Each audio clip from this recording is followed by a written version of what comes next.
It was almost midnight when my phone lit up. I was still at my desk, running data models. The glow of the screen felt harsh. It was my mother. Brenda. Her voice wasn't warm. Jenna, she said. Her tone flat. Clinical. Your father and I have discussed it. We're making a change. I waited. The silence on the line was cold. You're out as maid of honor for Morgan's wedding. The words just hung there. Out, Mom. What are you talking about? You've caused enough stress, she said. Her voice rising just a little, questioning that $10,000 flower invoice was the last straw. It's unbecoming. Kyle's new girlfriend will be replacing you. It's final. I hung up. I didn't cry. I didn't ask why. I'm a data analyst. I don't operate on drama. I operate on inputs and outputs, on cause and effect. And the data I had just received was clear. I turned back to my dual monitors. The data models I was running could wait. I opened a new browser tab and typed in the URL for the wedding planning portal my sister Morgan was using. My login was already saved. The dashboard was a sea of pastel pinks and countdown clocks. 5 weeks until the big day. I clicked on the budget and payments tab. The screen was a long list of vendors, the florists, the calligraphers, the string quartet, and at the top, highlighted in red, was the next scheduled payment. Vendor Exquisite Catering Services. Item final installment, 200 guests. Amount $25,000. Due date, tomorrow, 9:00 a.m. Payment method Jenna's checking account autopay. I stared at that line. $25,000. An amount I had earmarked from my own savings. A transfer I had approved just last week. My hand was perfectly steady on the mouse. I moved the cursor over the Manage Payment hyperlink. I clicked. A small window popped up. Cancel scheduled payment. I clicked it. A final, anxious pop-up appeared. Are you sure you want to cancel this payment? This may result in vendor penalties. I clicked confirm. The screen refreshed. The red pending tag vanished. It was replaced by a stark, gray payment canceled. There was no explosion. No rush of angry adrenaline. It just felt quiet, clinical, like finding a critical error in a line of code and deleting it. It wasn't revenge. It was accounting. You have to understand. This wasn't just a wedding. This was the entire family business. My parents, Brenda and Scott, had sunk every last cent they had, and a lot they didn't have, into a boutique vineyard. It was my mother's dream, a place for fancy events, a symbol of status. But I'm the data analyst. I'm the one who sees the real numbers. The vineyard wasn't a dream. It was a financial black hole. It was a beautiful stage set for a play that was failing. And the audience had no idea. My family was all about the vision. My sister Morgan, the princess. My cousin Kyle, the ideas guy. My mother, the visionary. My father, the face. They loved the idea of the business. But I was the one who quietly paid for the web, hosting, the cloud servers, the subscription software that kept the lights on. I was the sensible one. The logic, the one they called when a spreadsheet wouldn't balance or a payment portal crashed. For years, I had been the silent investor in their fantasy. I paid to maintain the image my mother had just decided I was no longer fit to be a part of. And as I sat there, staring at the canceled $25,000 payment, I realized my investment had been terminated. And it was time to liquidate my assets. To understand why I clicked that button, you have to understand the family ledger. My family doesn't think in terms of assets and liabilities. They think in terms of image and potential. But I'm an analyst. I see the raw data. Let's start with the wedding. When my sister Morgan got engaged, my mother Brenda decided it had to be at the vineyard. It was a perfect marketing opportunity. The only problem, the vineyard had no cash flow. None. So, to secure the date at their own property, they needed a deposit. A $15,000 deposit. My mother cried about it. Said it was just a formality for the books. But the events manager wouldn't budge. So I paid it. Let me rephrase that. I transferred $15,000 from my savings account to my family's business account to pay for my sister's wedding, which was being held at my family's failing vineyard. I was, in effect, paying them to host their own party. But it goes deeper. That business, the boutique vineyard my father Scott was so proud of, it was a digital ghost. Their website, their online booking system, their customer management software, their cloud storage for all those high-res marketing photos. Who do you think paid for that? It all ran on my credit card. Every single month? For 3 years. The server fees, the software as a service subscriptions, the security certificates, small charges, 100 here, 300 there. That they forgot about. I ran the numbers last night. It came to over $28,000. And here's the thing you learn when you're the capable one. It's a trap. I didn't pay those bills because I was generous. I paid them because I was the only one who knew how. I was the only one who understood what a cloud services provider was. Or why the site would crash if the SQL database wasn't renewed.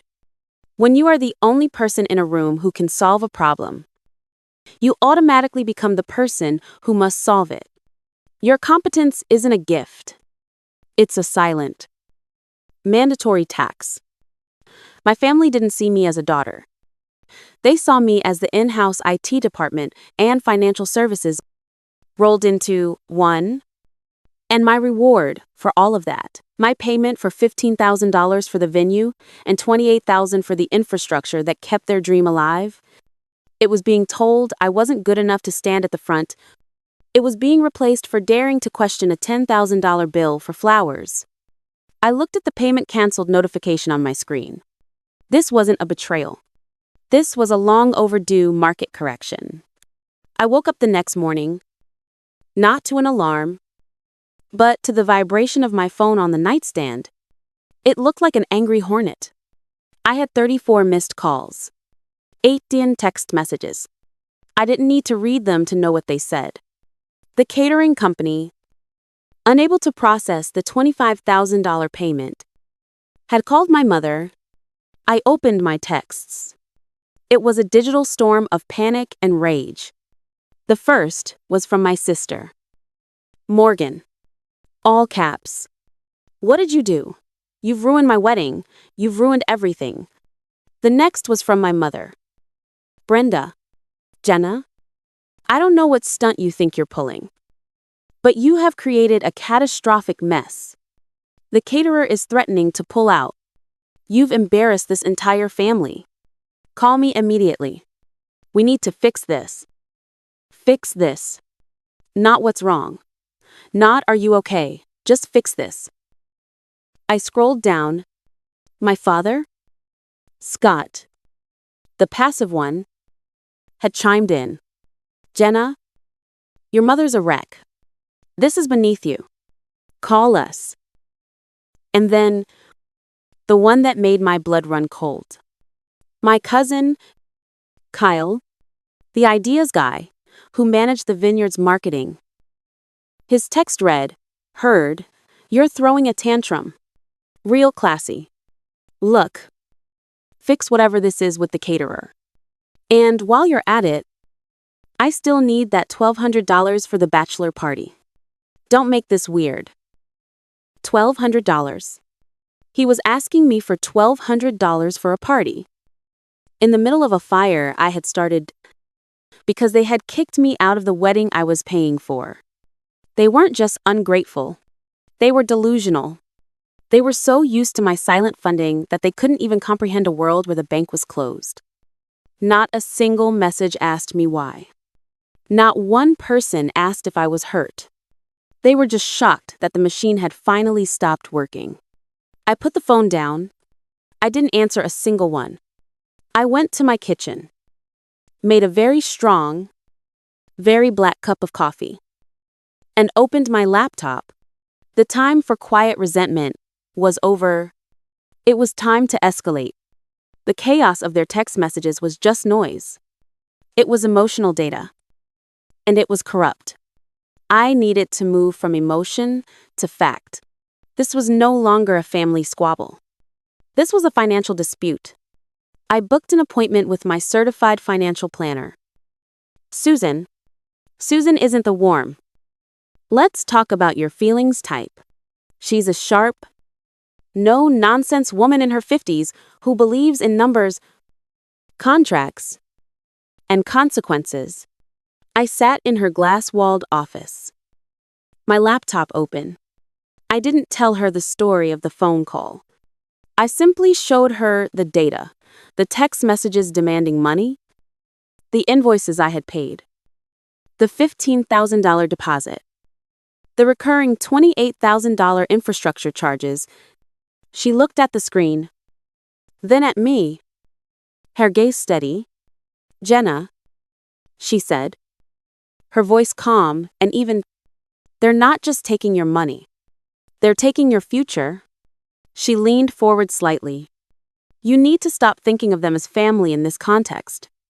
You are an unsecured creditor. And you are being defrauded." The word defrauded hit me harder than betrayed. It was cold. It was legal. It was real. "What do?" I asked. "You quantify the damage," Susan said, tapping her pen on her legal pad. "You're a data analyst. So, analyze, build the case, go back as far as you can, and create a full ledger of every dollar you've injected into this business. Every bill. Every transfer. This isn't a tantrum. This is an audit." I left her office with a new sense of purpose. This wasn't about a wedding anymore. This was about my life. That night, I didn't just open a spreadsheet. I built a database. My apartment, which had been a place of quiet resentment, became a war room of financial archaeology. I pulled years of bank statements, credit card reports, online payment confirmations. I created tabs. Tab 1, Wedding Capital. The $15,000 deposit, logged with the transfer confirmation number. Tab 2, Business Infrastructure. I imported the last 36 months of my credit card statements. I highlighted every single charge from the web hosting company, the cloud services provider, the software subscription. The total at the bottom of the column grew rapidly. $28,450. But it was the third tab that changed everything. I needed to know why the business account was always empty. Why was I, a daughter, paying for the core infrastructure? I still had admin access to the business's financial software. I logged in. I pulled the raw transaction logs for the past 2 years. The data was messy. But to me, it was a story, and I knew how to read it. I started sorting by expense category, as defined by my cousin, Kyle. Client hosting and entertainment. A charge for $1,200. I checked the date. It was the same weekend Kyle had posted photos of himself at a music festival. Office equipment upgrade. $2,500. I looked at the itemized receipt. It wasn't office equipment. It was a high-end gaming PC. I recognized the graphics card number. Another one. Business travel, client meeting. A hotel bill for a ski resort. Line after line. Hundreds of entries. It was blatant. My cousin Kyle hadn't just been managing the business, he had been embezzling from it. And I had been the one refilling the accounts he was draining. I wasn't just the silent investor, I was the unwitting accomplice to his theft. The anger I felt wasn't hot. It was clinical. It was the cold, precise clarity of a dataset that has finally revealed its terrible, undeniable truth. They hadn't just disrespected me, they hadn't just used me, they had defrauded me. I saved the file. I named it the ledger. And I knew, as I stared at the glowing screen, that this wasn't just my justification anymore. It was my weapon. The call came on a Tuesday. It was my mother, Brenda. But her voice was different. It was falsely sweet. Jenna, darling, we're all going to be at the vineyard tonight. Just a family meeting. We need to clear the air about this. Misunderstanding. 7 p.m. Okay. A misunderstanding. A family meeting. I knew exactly what it was. It was an ambush. It was the intervention where all of them, united in their panic, would try to break me with guilt. I arrived at 7 on the dot. I wasn't carrying apologies. I was carrying my laptop. They were all there, seated around the heavy oak conference table in the tasting room. My father, Scott, at the head. My mother, Brenda, next to him, her face tight with forced composure. My sister, Morgan, looking like a tragic princess, her eyes already red. And my cousin, Kyle, slouched in his chair, radiating arrogance. The air was thick. They looked like an angry tribunal, ready to pronounce my sentence. My father cleared his throat. Jenna, we're glad you came. What you've done? Canceling that payment. It's caused... Well, it's unacceptable. It's more than unacceptable. Scott. My mother cut in, her voice sharp. It's a betrayal. I didn't say a word.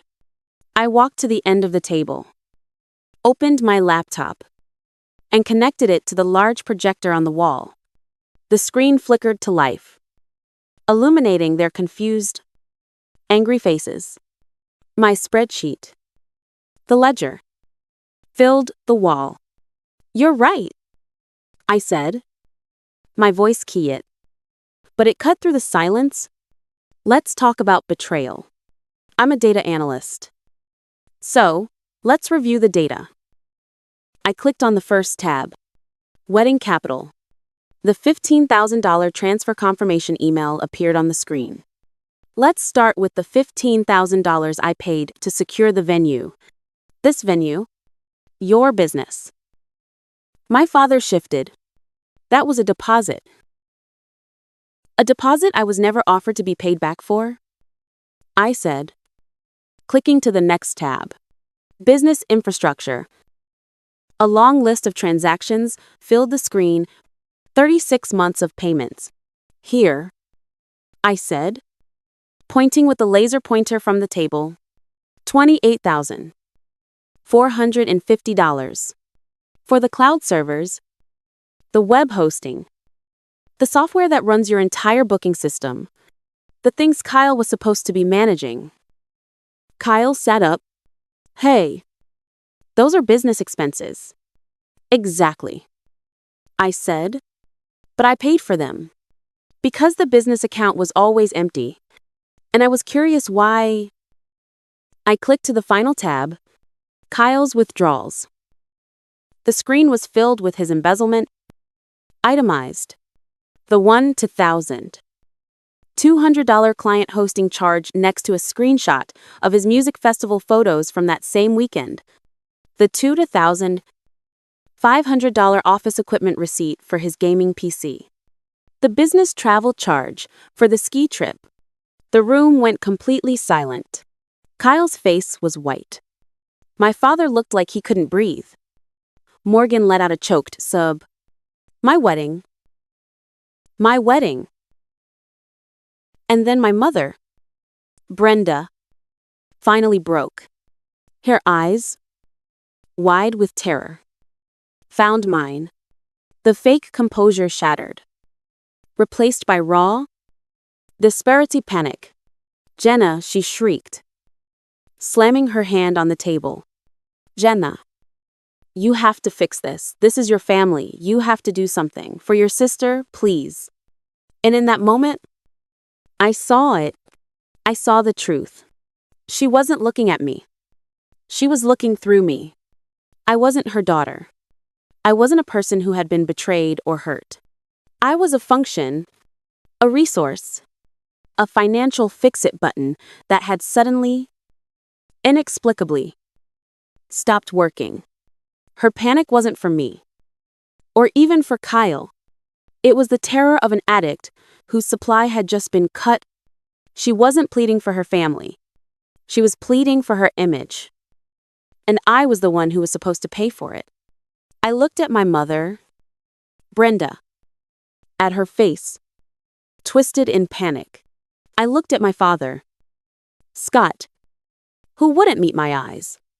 I looked at Morgan, who was just crying for her lost party, and at Kyle, who was finally silent. I disconnected my laptop from the projector. The wall went blank. I've already fixed it. Mom, I said, my voice perfectly level. I closed the laptop. The click echoing in the room.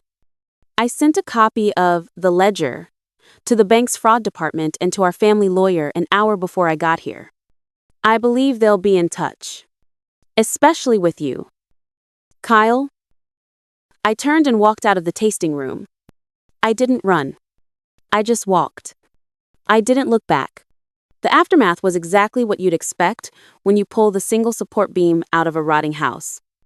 The wedding, of course, was canceled. The caterer, seeing the fraud report, had grounds to terminate their contract immediately. My sister Morgan's perfect day vanished.